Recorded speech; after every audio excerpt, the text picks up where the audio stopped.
No!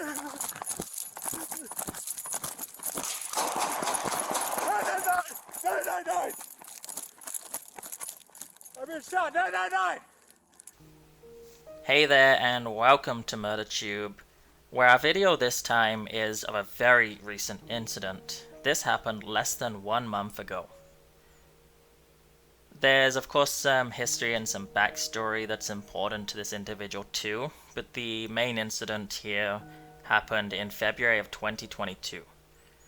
And this incident included civilians, multiple police officers, multiple SWAT officers.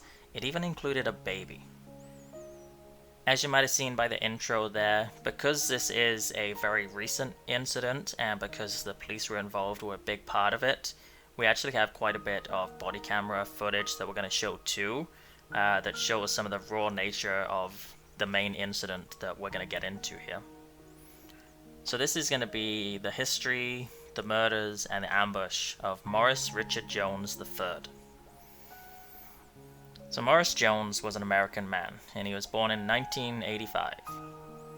There's really not a lot of details available about his childhood. However, as soon as he turned 18, he basically spent his entire adult life, all 17 years of it, bouncing in and out of prison, on probation. Basically, he's a career criminal. He even has a 107 tattoo on his forearm, and this is to symbol his membership to the Hoover Crips gang. The first criminal record we have for Morris is from 2004. In 2004, he was arrested for stealing a vehicle, and he spent 1 year in jail in Oklahoma for this. Of course, as soon as he got out, it wouldn't take long until he was interacting with law enforcement again, most of the times not in a positive way. So in 2005, Morris was at a home that the Tulsa police raided. Morris of course fled from the police, and while trying to do so, he ditched a baggie of marijuana as he ran, but of course the police had witnessed what he had done anyway. And then strangely, the next year in 2006, Morris was dealing with the police again, but this time he was actually the victim in a police report, not the suspect. Morris had been the victim of a drive-by incident, but in true gangbanger fashion, Morris refused to cooperate with the police. He wouldn't provide them with any information, he wouldn't snitch on anyone, even if it is rival gangs. He's not telling the police anything. And 2006 was actually a very busy year for Morris and the police. Later that year, the Tulsa police were in a vehicle pursuit. And at one stage, the vehicle slowed down enough that a young passenger was able to get out. This passenger was arrested, and it was a 12-year-old boy. This boy had a handgun and drugs on him, and when questioned by the police, the boy told them that Morris Jones was the driver of the vehicle. And not only that, but Morris had given this boy the gun and the drugs.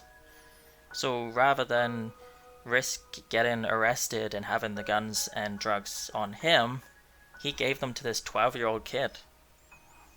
But Morris actually escaped the police. So then later that year, the Tulsa police were in yet another vehicle pursuit. This time, Morris actually jumped out of the moving vehicle and got away yet again. His passenger wasn't quite so lucky. His passenger did get arrested, and this passenger was a fellow Hoover Crips gang member. Although, strangely, this gang member had no issues snitching on Morris. He told the police, yep, Morris Jones was the driver of that vehicle, and not only that, he also has a semi-automatic handgun on him. Morris is already a convicted felon at this point, so it's illegal for Morris to be in possession of a firearm, which didn't really matter at this point because Morris had escaped the police again anyway. But because of these two incidents, federal agents obtained a search warrant for Morris's house. And they were going to look for guns, and they were going to look for drugs. So as soon as Morris spotted the police pulling up, he did what he always does. He fled from the police again. He got into a vehicle and started yet another vehicle pursuit with the police and federal agents. He was going to go for the hat trick of fleeing from the police in 2006. But this time, the police had a helicopter. And I'm sure plenty of you have seen videos and stuff before. When there's a helicopter in the sky in a vehicle pursuit, it's very unlikely that the vehicle is going to outrun the helicopter. And Morris was no exception to this. He could not get away a third time. Although, while he was being arrested, he did of course resist arrest and had to be pepper sprayed. So as we mentioned, Morris wasn't allowed to have firearms at this point. He couldn't buy them legally. So he told law enforcement that the way that he obtained his guns was from drug addicts.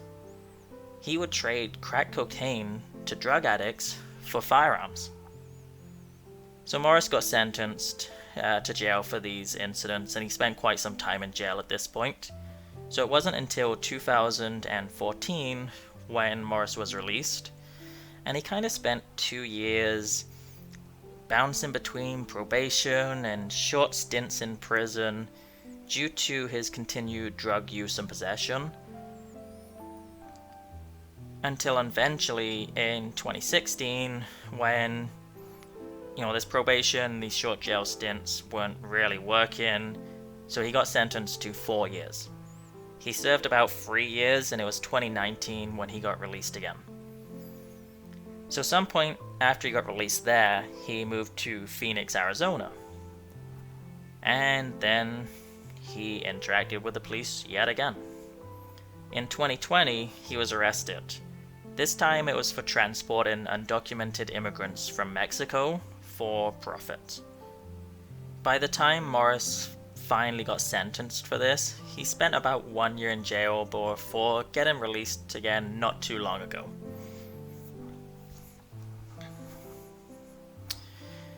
I'm sure this really isn't going to be a surprise to anyone. Once Morris got released, he obtained firearms illegally yet again.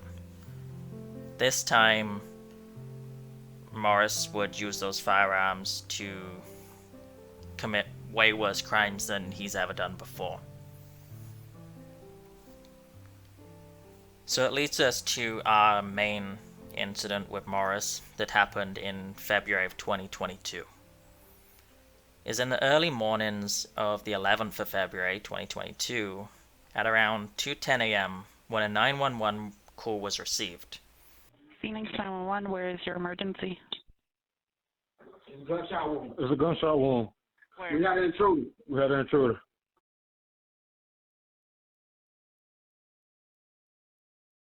Is that a house? Yes. So you shot an intruder? Baby, wake up. Wake up, baby. Hello, is somebody there to talk to me? The caller told the dispatcher that there had been an armed intruder in the house, possibly about 3 of them. They were there to rob them, and a female occupant of that house was shot by these intruders. This female was in very bad condition. They needed police there immediately. She wasn't conscious. She's choking on her blood. It was a bad scene. So of course police rushed there immediately, and it was about 5 minutes later when the first officer arrived on scene, with a second officer showing up shortly behind him. So when this first officer showed up at the location on 54th Avenue between Lower Buckeye Road and Broadway Road, one of the men that had called the police was waiting at the front door. The door was open. Come on.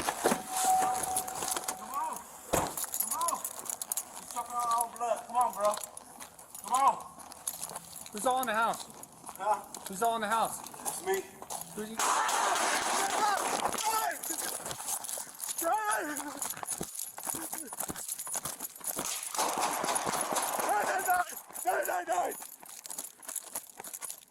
I've been shot. No. But the man that was at the door was Morris Jones. As soon as the officer got close to him, Morris pulled up a firearm and shot the officer multiple times. The officer ran for cover while radioing 999, and that for the police there is like an emergency code, basically saying that an officer needs immediate assistance, it's a priority call, every available unit will be rushing to that location. The officer suffered a gunshot wound to his arm, so he wasn't able to return fire. The only thing he could do at that point was run for cover. This guy was shooting at him, he couldn't shoot back, he was wounded. He ran for cover, he radioed, "I need help." A second officer was arriving on scene as this first officer was walking up to Morris. The second officer was able to return fire. As Morris was going back inside the house, it's believed that the second officer hit Morris at least once with a gunshot, but it wasn't a fatal wound. So of course, police swarmed the area. They set up a perimeter, they had cops everywhere, they had handguns, they had rifles drawn, they had helicopters circling above. Like, this was obviously a major incident. Every available police officer was on scene, swarming this area. So it was around 2:28 a.m. when Morris went into the fenced backyard and aimed his gun into the sky and actually shot several rounds towards the helicopter that was circling above. I got you. West side. West side. So then he decided he's gonna do what he always does and lead the police on yet another vehicle pursuit. He got into a car in the garage door opened up, and he was gonna leave. Although the police had already parked a car right at the back of the garage.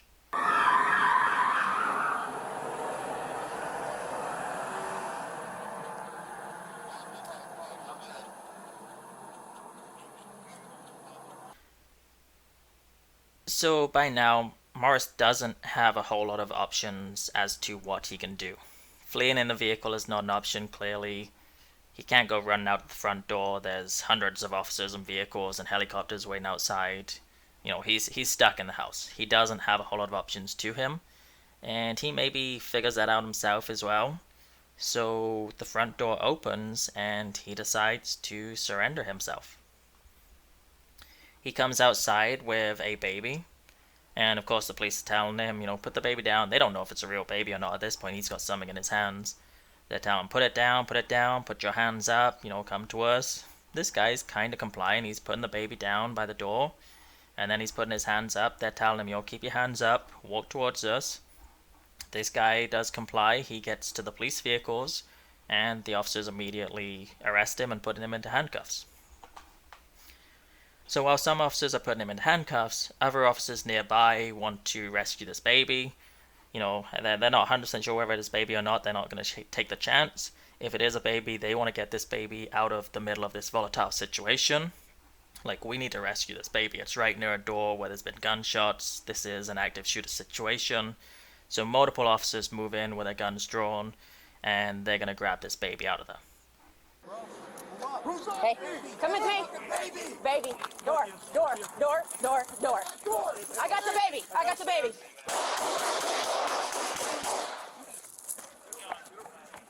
I'm shot.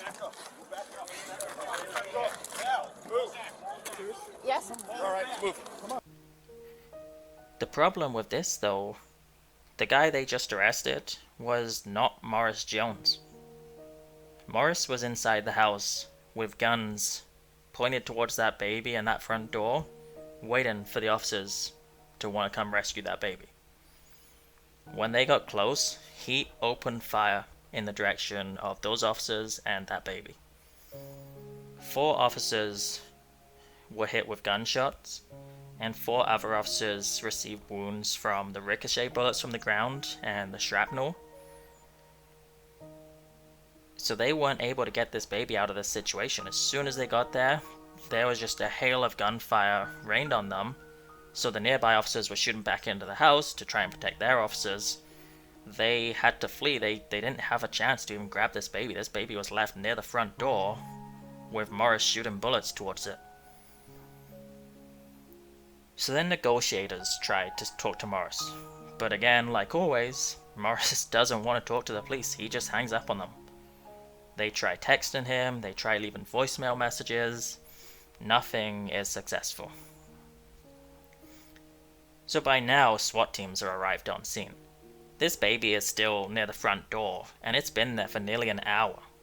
It's around 3:30 a.m. when SWAT can finally get their armored vehicles and their riot shields, moving them in close to the house, and using the protection of their shields and their vehicles to finally rescue this baby.